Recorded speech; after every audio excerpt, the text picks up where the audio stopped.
Assalamualaikum warahmatullahi wabarakatuh. Selamat datang kawan-kawan semua di channel Riam Biru.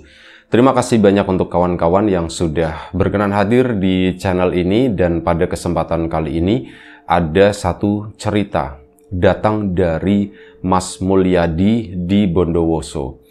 Mas Mul ini, atau Mas Yadi aja ya, biar enak ya. Nah, Mas Yadi ini menceritakan tentang satu pengalaman horor yang pernah dialaminya saat melakukan sebuah perjalanan malam bersama Bapak.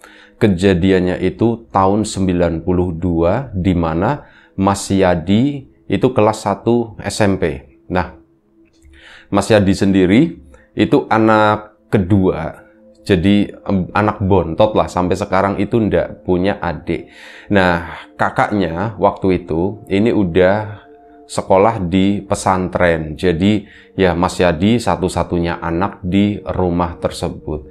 Pada suatu hari, ini di tahun 92 tersebut, ya mungkin sedikit gambaran ya, tahun 90-an itu daerah perkampungan itu masih lumayan cukup gelap, nggak kayak sekarang.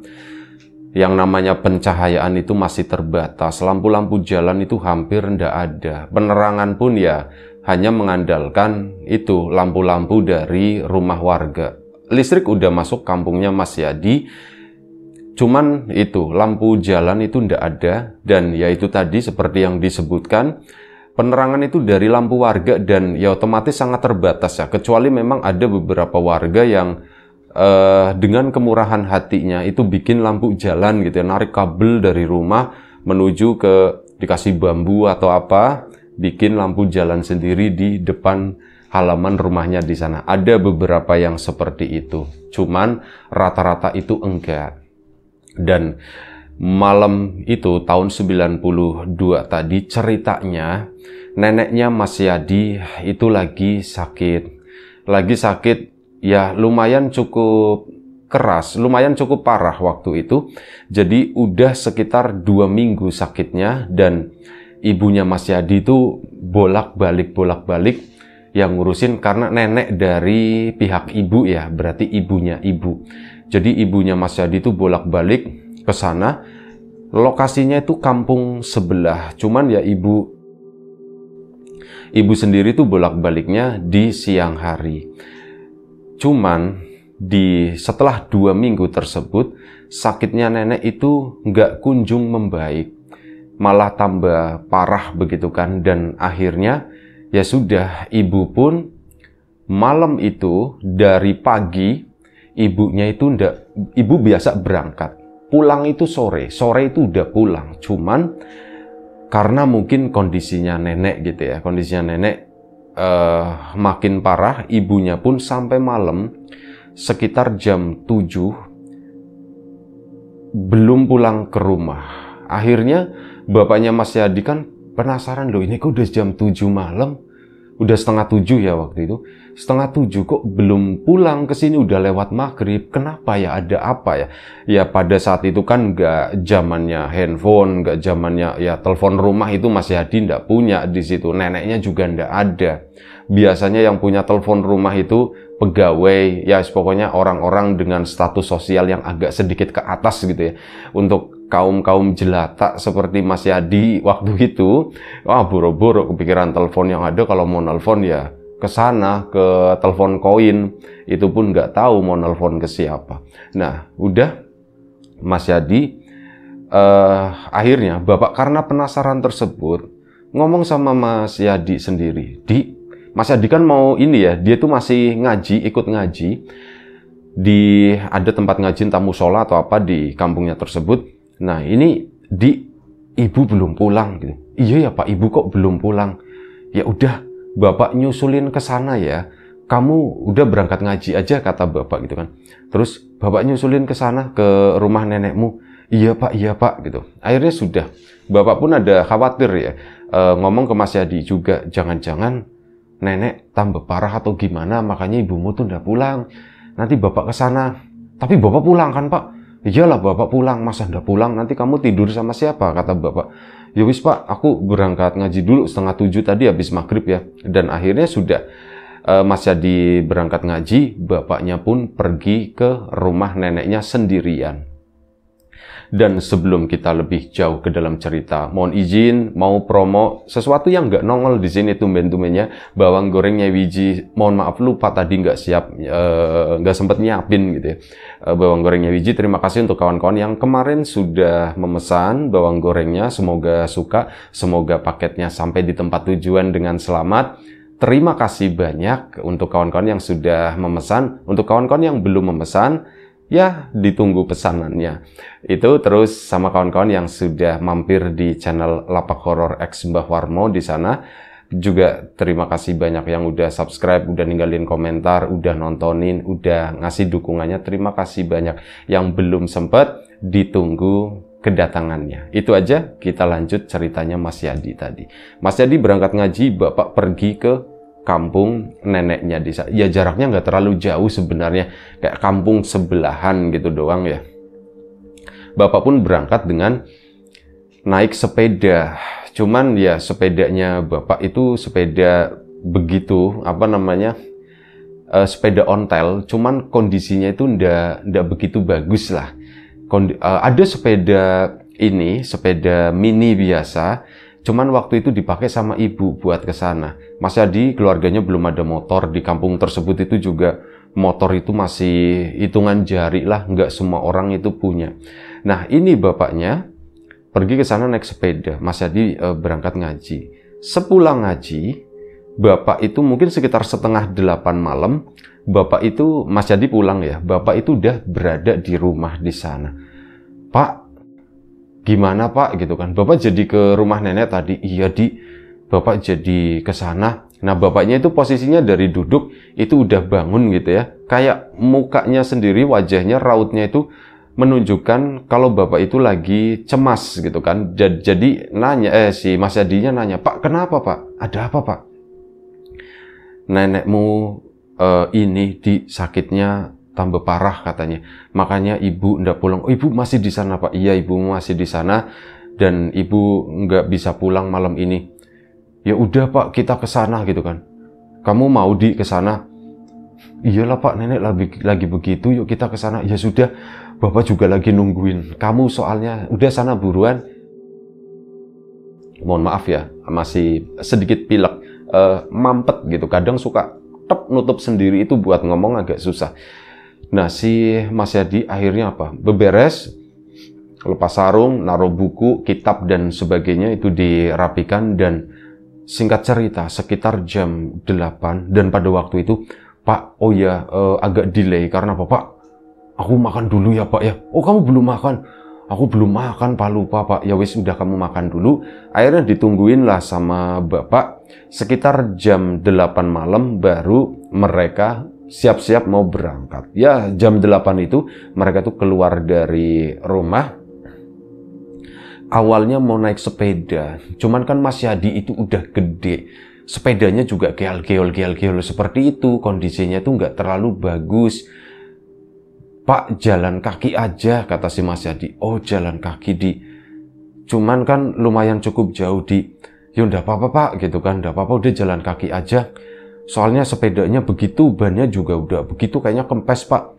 Ya wis lah kalau kayak gitu. Akhirnya mereka pun jalan kaki. Saat keluar dari rumah, keluar halaman, ini ketemu sama salah satu warga. Ya bapaknya Mas Yadi disapa, Pak. Loh malam-malam mau kemana Pak? Ditanya.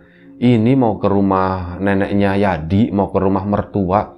Oh emang kenapa Pak? Ada apa Pak? Lagi sakit katanya. Oh lagi sakit? Iya udah lama sakit, udah 2 minggu Pak. Ini istri saya. Lah akhirnya ada ngobrol dulu kayak gitu kan. Mas Yadi pun nungguin gitu ya, enggak masalah waktu itu ya. Sampai entah berapa menit kayak gitu. Akhirnya bapak pun ya permisi dulu. Udah Pak mari silakan, barangkali nanti kemalaman kata tetangga gitu kan. Oh iya. Pergilah mereka. Baru beberapa langkah ketemu sama tetangga lagi. Pak mau kemana? Ya bapaknya cerita lagi, mau ke sini, cerita yang serupa dengan yang sebelumnya. Mas Yadi, Pak ini kalau ketemu sama 10 orang aja begini Pak, nyampe rumah nenek itu bisa tengah malam gitu. Iya ya dia, sekarang jam berapa ya dia? Kan mereka nggak bawa jam, akhirnya apa nyari rumah tetangga. longak-longok begini kan biasanya suka ada jam di ruang tamu gitu yang kelihatan dari angin-angin gitu. Wah Pak, udah jam 8:30 lewat ternyata. Ya udah malam, yuk buruan ke sana. Akhirnya mereka pun berangkat. Nah, berangkat jalan kaki ke situ, Pak. Nenek itu sakit apa sih? Namanya orang udah tua gitu ya. Sakitnya itu macem-macem, banyak. Ya doain aja semoga yang terbaik, kata si bapaknya Mas Yadi. Iya Pak. Pak, cuman ini ke rumah nenek kan jalurnya serem Pak, sepi. Jadi di perbatasan kampung gitu ya, ini tuh ada daerah-daerah yang lumayan sama warga itu ditakuti, terutama saat malam hari, kecuali orang-orang tertentu seperti bapaknya Mas Yadi. Bapaknya Mas Yadi sendiri itu adalah orang yang termasuk berpikiran kayak logis gitu ya. Saat Mas Yadi masih kecil, terus menceritakan tentang, Pak, ya ngomongin masalah setan gitu ya. Pak, tadi si ini melihat itu Pak, pocong Pak di sana Pak, alah gitu. Selalu dibegituin gitu ya. Nggak ada Pak, aku takut ke belakang. Kamu takut apa sih, kata bapak. Ya takut ada setan Pak. Mana ada setan? Itu Pak gitu kan. Itu sih misal ngomongin ya, mohon maaf ya, tetangga itu baru meninggal Pak, nanti kalau datang orang masih hidup aja nggak pernah kesini, kata bapaknya. Apalagi udah meninggal mau ngapain, kata si bapak.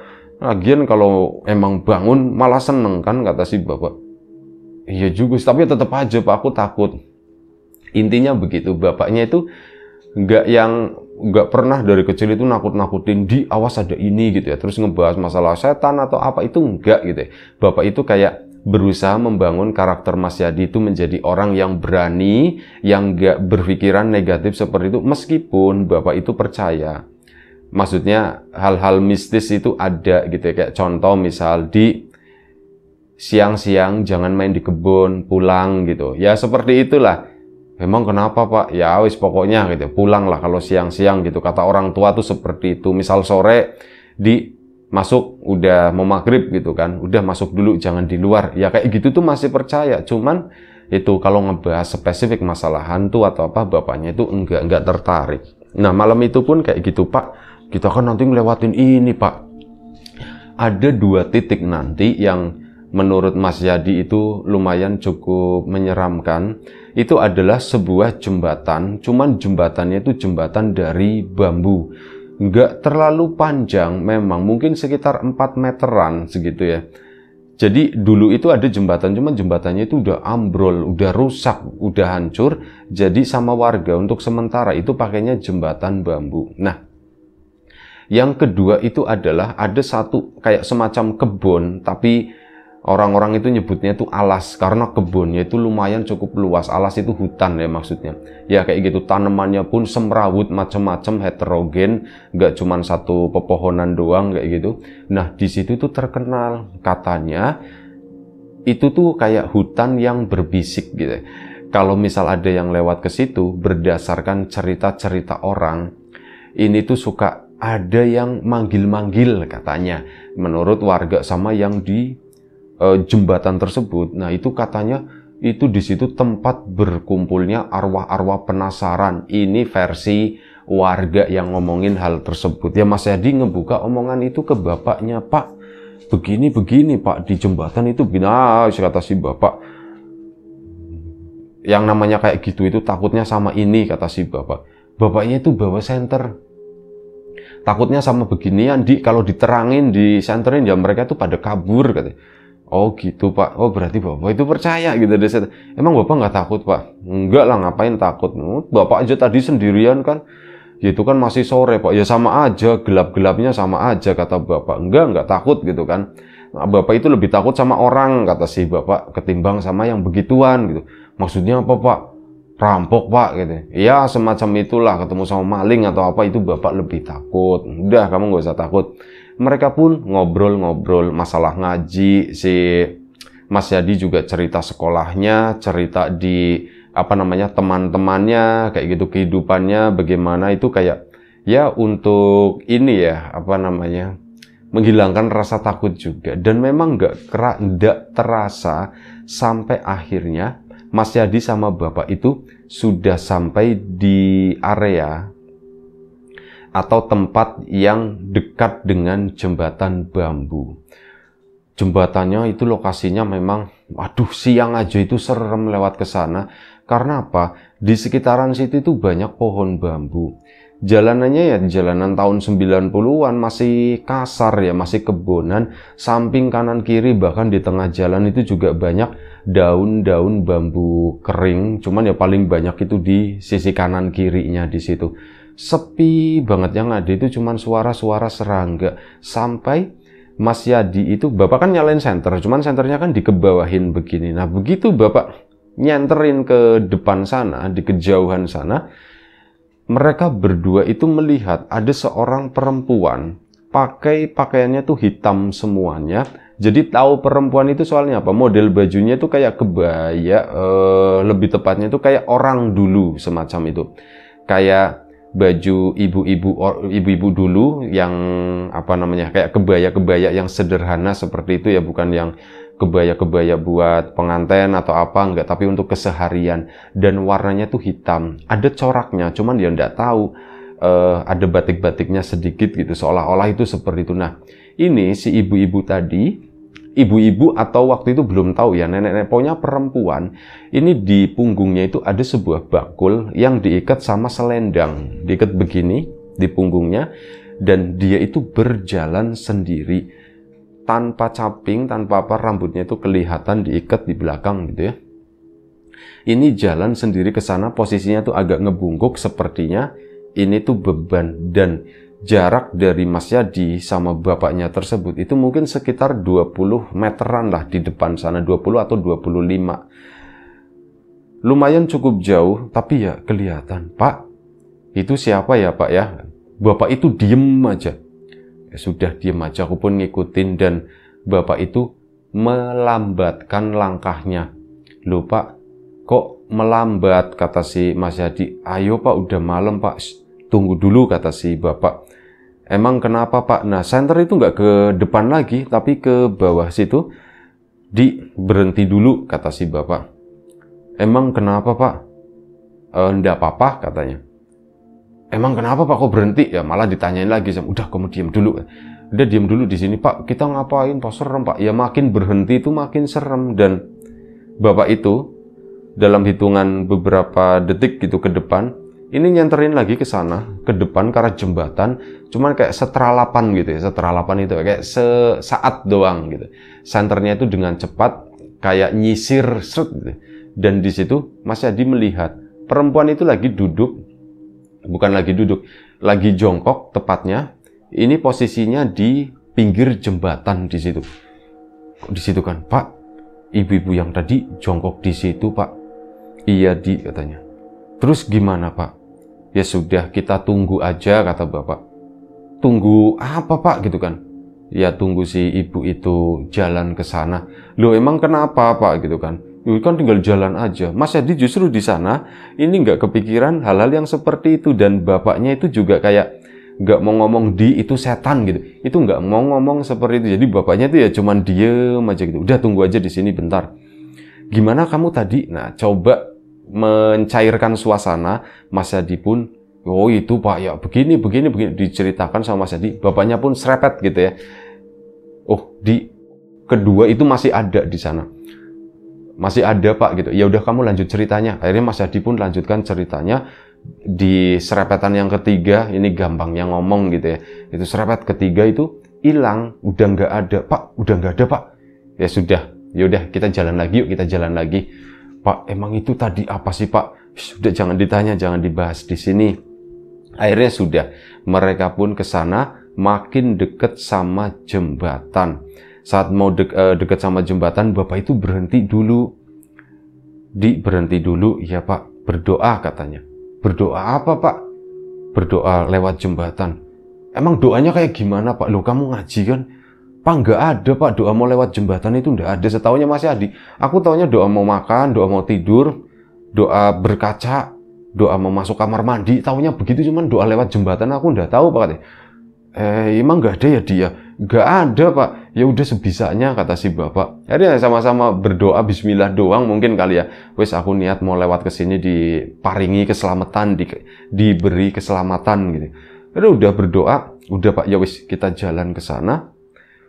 Sesampainya di kan senter masih nyala nih. Nah, di situ tuh ada 4 atau 5 batang bambu yang ya bisa dilewati sama orang. Tapi nggak miring-miring gitu, kecuali papasan. Nih Bapak di depan, Yadi di belakang. Si Mas Yadi pegangan baju Bapak gitu kan, dipegangin begitu. Nah, sesampainya di tengah jembatan tersebut, senter Bapak itu mati. Pak, kok dimatiin Pak, nggak kelihatan? Bapak itu nggak jawab apa-apa, tapi masih dipegang ini bajunya sama si Mas Yadi, baju Bapaknya. Cuman apa? Mas Yadi tuh ngerasa, ini kan bambu, kalau ada yang bergerak, kalau ada yang nempel-nempel atau apa, itu kan kerasa getarannya. Dan oh iya, Mas Yadi, lupa di awal ya, dia anak 90-an, meskipun udah SMP, dia itu masih nyeker. Jarang pakai sendal, kecuali mau acara apa spesial gitu ya. Ini hari-hari biasa, Mas Yadi nyeker. Itu malam itu pun nyeker. Mas Yadi ngerasa banget kaki nempel sama bambu. Itu Bapak berhenti, Mas Yadi berhenti, cuman ada plep gitu, kayak getaran orang yang mukul-mukul dengan pelan. Dan Mas Yadi bayangannya, ini kok kayak ada orang yang lagi berjalan gitu di bambu tersebut. Pak gitu kan, dibegituin sama si Mas Yadi. Udah yuk jalan. Nah, saat jalan tiba-tiba apa? Kakinya Mas Yadi itu ada yang megang. Slep. Mas Yadi mau jatuh dan apa gitu, pegangan begitu. Ini memang kanan kiri itu ada pegangannya, cuman kan nggak full, pokoknya nggak aman lah jembatan itu. Setelah itu tadi, dipegang, kakinya itu ada yang megang. Mas Yadi kan mau jatuh. Bapak kan jadi fokus di kegelapan itu, senternya memang mati. Karena fokus, susah megangin gitu kan. Satu harus megang kayu ini, satu harus ngeraih Yadi. Senternya pun dijatuhin sama Bapak. Bletrak, prak, jatuh ke bawah sana. Begitu jatuh ke bawah sana, senter itu nyala. Cerep, cuman nyenternya tuh ke arah sana. Sungainya tuh nggak tinggi, cuman kayak aliran-aliran kecil, dan senter itu tuh setengah itu kayak ke air ya jatuhnya. Nah, jadi lumayan cukup kelihatan waktu itu. Mas Yadi pun dipegangin sama Bapak. Ayo buruan, lari. Tetep akhirnya mereka pun tiba di ujung jembatan sana. Itu Mas Yadi ngelihat di bawah jembatan itu kayak ada orang ngegantung gitu loh. Kayak ada orang ngegantung nempel di bawah sana. Itu ngikutin cuman sampai ujung jembatan. Udah habis itu tuh udah, Pak itu apa? Udah enggak apa-apa kata si Bapak ya. Sementara Pak, senternya jatuh Pak, mau diambil Pak. Ah udahlah, gampang kata Bapaknya. Ya Bapak mungkin juga nggak berani ngambil senter kayak gitu malam-malam di bawah sana dengan kondisi nanti Yadi ditinggal sendiri gitu kan. Oh udahlah, biarin aja Di, nggak apa-apa Di, kita jalan gelap-gelapan aja. Makin kesana yo makin serem. Pak itu apa sih Pak tadi? Ah itu bukan apa-apa kata Bapak. Udah jangan dibahas gitu ya. Terus gimana Pak ini senternya? Udah enggak apa-apa kata. Bapak itu berusaha menghindari obrolan-obrolan mengenai apa yang terjadi barusan. Mas Yadi sama Bapak pun terus dihibur gitu ya. Dipancing-pancing dengan pertanyaan-pertanyaan. Ya begitu akhirnya Mas Yadi pun lambat laun itu bisa hilang. Lewatin jalur yang lumayan cukup aman. Ketemu beberapa rumah di sana, cuman udah pada tutup karena udah malam, udah jam 9 lebih. Ke situ, dan ada satu titik lagi di mana itu adalah sebuah hutan. Ya, alas yang disebut alas sama warga itu sebenarnya bukan, itu kebun warga aja, cuman karena memang nggak terawat dan ini jaraknya lumayan cukup jauh, lumayan cukup panjang, ada mungkin sekitar 200 meter lah waktu itu. Jadi ya itu titik yang menyeramkan, warga itu nyebutnya tuh alas. Udah ke sana, memasuki itu, kalau ada yang manggil-manggil, Bapak itu tahu Mas Yadi. Bapak itu sebenarnya nggak suka ngomongin hal ini, cuman mungkin karena keharusan kali ya, ngingetin Mas Yadi juga, real itu diomongin nanti kalau misal ada yang manggil-manggil, udah kamu diem aja ya, kata si Bapak. Iya Pak, soalnya Mas Yadi juga tahu ini tuh ya disebut warga itu alas berbisik. Ini pengirimnya Mas Yadi nyebutnya itu alas berbisik begitu doang ya. Nggak tahu mungkin ada istilah Jawanya itu apa. Istilah lokal situ tuh apa. Nah, akhirnya mereka pun mulai memasuki sana. Hawanya itu udah beda. Gelap, nggak ada lampu, nggak ada apa. Cuman mata udah mulai sedikit menyesuaikan dengan kegelapan tersebut.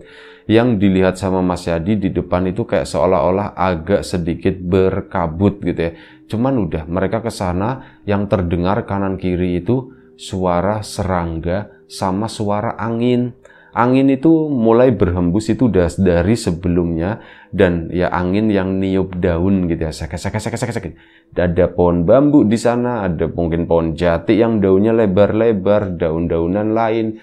Itu benar-benar rapet kanan kiri. Cuman di jalanan itu, jalanannya lumayan cukup bersih di sana, yang daun-daun itu pada minggir semuanya.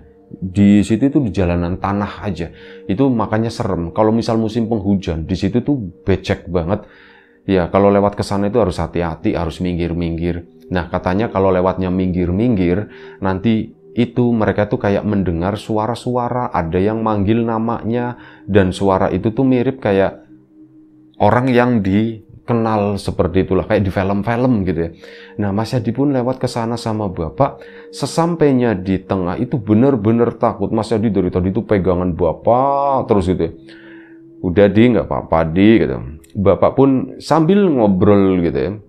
Di, kamu tahu ndak ngomongin planet? Pelajarannya Mas Yadi gitu ya. Ngomongin planet Di, sambil ngeliat ke atas gitu ya. Itu kira-kira bintang itu tuh planet atau bukan ya Di? Ya ngomongnya kayak, dan itu lumayan cukup mengurangi rasa takutnya Mas Yadi. Karena apa? Pikirannya itu jadi buyar, nggak mikirin ketakutan, terus justru ngeliatnya bintang. Oh iya, bintang itu ternyata banyak banget di situ. Banyak ya Pak ya bintang itu ya Pak ya. Ya iya, itu kira-kira planet apa? Apa namanya, Jupiter atau Uranus atau Neptunus atau apa itu? Aku nggak tahu Pak katanya. Cuman kalau pagi itu yang di timur sana, bintang Kejora itu Pak, itu planet Venus katanya. Oh ya udah, besok pagi coba lihat Di, itu Di. Iya ya Pak ya, coba lihat ya Pak ya. Iya makanya kamu bangunnya yang pagi gitu. Iya sih Pak, aku kan bangun pagi terus Pak. Cuman aku memang nggak pernah ngobrol sampai di tengah hutan. Tiba-tiba ada yang manggil, Di, katanya. Ada yang manggil Pak. Ada yang manggil Pak. Sudah. Lanjut lagi, ngomongin masalah bintang-bintang lagi. Dipanggil lagi, Yadi, gitu. Dan Mas Yadi itu kenal suara tersebut. Itu suara ibunya, Pak. Itu suara ibu, Pak. Nah, udah yuk cepetan di jalan, kata Bapak. Mas Yadi itu dicoba ditarik sama Bapak. Cuman tungguin gitu ya, tungguin. Ini ibu. Ada suara seperti itu dari arah sebelah kiri. Ini ibu ditungguin ibu takut sendirian di sini gelap kayak gini, ngomong seperti itu ya Mas Yadi. Pak itu suara ibu Pak, itu suara ibu, kasihan Pak. Cepetan buruan ayo, jangan didengerin kata si Bapak, jangan didengerin, ayo jalan-jalan. Itu ditarik-tarik dan akhirnya apa, Mas Yadi itu jangan lari sini bantuin ibu gitu. Ibu nggak bisa ngeliat apa-apa, ini ibu nggak bisa. Mas Yadi itu menuju ke suara tersebut dan apa? Tangannya Bapak ini lagi megangin, itu dibeginiin, Mas Yadi lepas dan dia tuh lari ke belakang sana yang memasuki daerah kebun. Bu, di mana Bu? Di sini, dia udah deket, di sini udah deket. Itu dipanggil kayak gitu terus. Mas Yadi pun masuk. Di belakang itu udah tahu suara Bapak itu kayak nggak kedengeran sama sekali, bener-bener nggak kedengeran. Kayak Mas Yadi itu fokusnya justru ke suara panggilan dari ibunya tadi. Dia pun masuk ke sana, lumayan cukup jauh gitu ya. Sampai akhirnya itu apa? Mas Yadi itu diangkat. Ada yang ngangkat seleb begini. Yang ngangkat itu Bapak. Bener-bener diangkat sama Bapak. Pak itu ibu. Bapak itu nggak peduli gitu ya. Itu sampai bedal-bedal. Terus dipaksa Bapak sana. Bapak pun lari dan sampailah mereka di ujung hutan tersebut, di ujung kebun tersebut. Ditaruh. Pak itu suara ibu. Mas Yadi itu ditampar untuk pertama kali oleh Bapak. Setelah ditampar tadi, Mas Yadi itu baru sadar. Sakit soalnya gitu ya. Ini baru sadar. Pak, kok aku ditampar, Pak? Ya, kamu kalau nggak ditampar, kamu nggak sadar-sadar. Pak, itu bukan ibumu. Kamu kan tahu tempat ini, gitu kan, kata bapak. Iya ya, Pak, ya. Aku kok bisa lupa, gitu kan. Dan setelah itu, mereka melanjutkan perjalanan. Baru beberapa langkah, Mas Yadi udah mulai agak tenang kan. Dipegangin terus kali ini tangannya sama bapak. Di depan, mereka itu papasan dengan seseorang. Sesosok lah lebih tepatnya, sosok perempuan yang tadi mereka lihat sebelum mereka di jembatan. Seorang perempuan yang tadi waktu masih bawa senter itu pakai bakul. Ini meskipun gelap tapi tetap kelihatan gitu ya, di situ tuh ada orang gitu. Nah ini papasan mereka, Mas Yadi pun diem aja. Ditanya sama ibu-ibu tadi, mau kemana Pak? Ditanya begitu kan. Bapak pun jawab, oh saya mau ke tempat orang tua saya katanya. Saya mau ke tempat orang tua saya. Ya sudah Pak, buruan ke sana, sudah ditunggu, kata si perempuan tadi. Oh iya, matur nuwun. Mas Yadi kan ngeliatin, itu bawa bakul gitu, itu isinya tuh apa gitu ya. Akhirnya apa? Begitu mereka lewat, Pak, itu siapa sih Pak? Bapak kenal Pak? Bapak itu nggak menjawab. Udah jangan banyak nanya dulu. Iya Pak. Mas Yadi pun nurut ke sana, jalan makin jauh dan udah deket ke rumah neneknya sih Mas Yadi tadi. Begitu udah deket, langsung mereka masuk ke sana dan ya ngetok-ngetok, dibuka lah sama ibunya Mas Yadi. Pak, Ibu, katanya. Kenapa? Alhamdulillah ndak apa-apa, kata si ibunya begitu. Nggak apa-apa gimana? Yo, ndak apa-apa Pak. Terus akhirnya Pak, yaudah sini masuk. Bapak sama Mas Yadi kan ketemu sama nenek kan di situ. Nenek itu udah bisa duduk. Nah, setelah itu, ya ibunya cerita, iya Pak tadi, waduh, aku hampir aja gitu ya, tak pikir ya ibu bakalan pergi atau gimana, makanya aku ndak pulang. Iya ndak apa-apa, kata bapak. Bapak kan juga tadi udah ke situ kan, dan kondisi neneknya iya seperti itu. Kondisi neneknya Mas Yadi udah bener-bener ya kayak orang yang lagi sakratul maut. Tapi di situ saat mereka datang sama Mas Yadi, bapaknya itu ngelihat neneknya itu lagi duduk, lagi makan singkong. Udah sehat begitu ya Bu ya. Iya, nenek udah sehat. Dan Bu, tadi Bu, Mas Yadi cerita begini. Nah ibunya diceritakan semuanya kan pengalaman itu.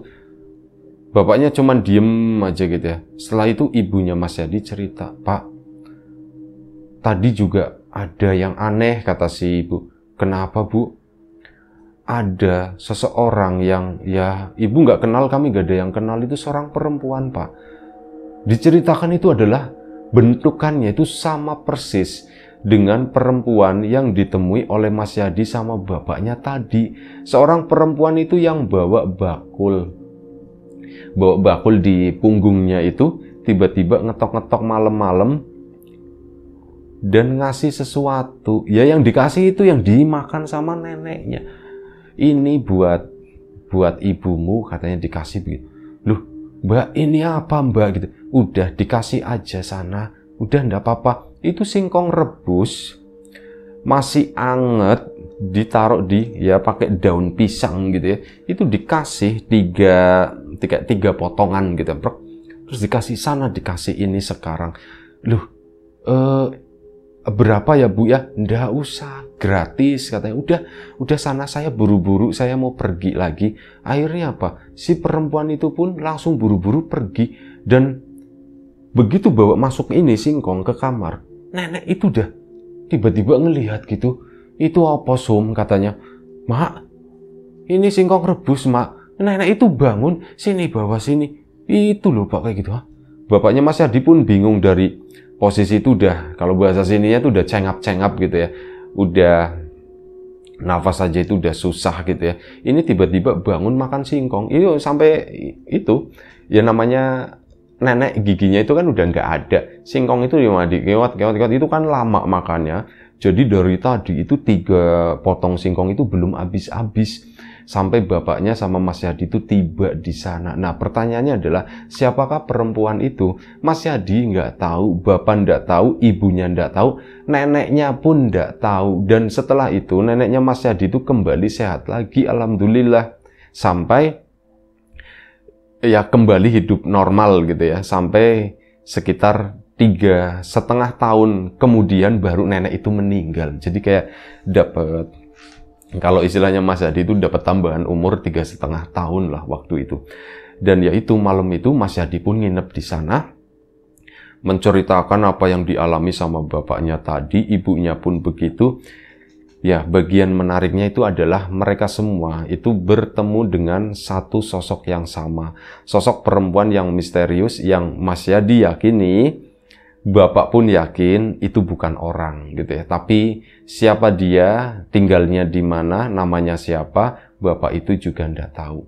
Itu aja satu cerita dari Mas Yadi mengenai satu pengalaman, sebuah perjalanan malam bersama bapak ya. Yang dimana di perjalanan itu ketemu hal-hal yang seperti itu. Dan terutama yang bikin penasaran itu adalah kok sosoknya sama. Bapak, ibu, nenek itu nggak ketemu. Yang ketemu ibu ya, yang buka pintu. Itu sama, sosoknya itu, gambarannya itu benar-benar persis. Itu aja, terima kasih Mas Yadi atas ceritanya, Mas Yadi di Bondowoso di sana. Terima kasih kawan-kawan semua atas waktunya, atas support dan dukungannya, apapun itu. Kawan-kawan subscriber, kawan-kawan membership, kawan-kawan yang udah kasih support dalam bentuk super thanks ke Riam Biru. Terima kasih banyak. Kawan-kawan yang udah ngasih like, udah nge-share ke yang lainnya, kawan-kawan yang udah ninggalin komentar juga, terima kasih. Kawan-kawan yang sudah memesan bawang gorengnya Wiji, tentu saja terima kasih banyak. Kawan-kawan yang belum memesan, ditunggu pesanannya. Yang sudah berkunjung ke Lapak Horor X Mbah Warnmo juga tentu saja terima kasih banyak. Doa terbaik dari kami untuk kawan-kawan, semoga selalu diberi kemudahan dalam hal apapun, termasuk kemudahan dalam hal rizki, yang sakit segera diberi kesembuhan, yang sehat tetap dijaga kesehatannya. Baik, sampai jumpa di episode selanjutnya Riam Biru, jaga kesehatan kawan-kawan semuanya. Sekali lagi terima kasih banyak. Assalamualaikum warahmatullahi wabarakatuh.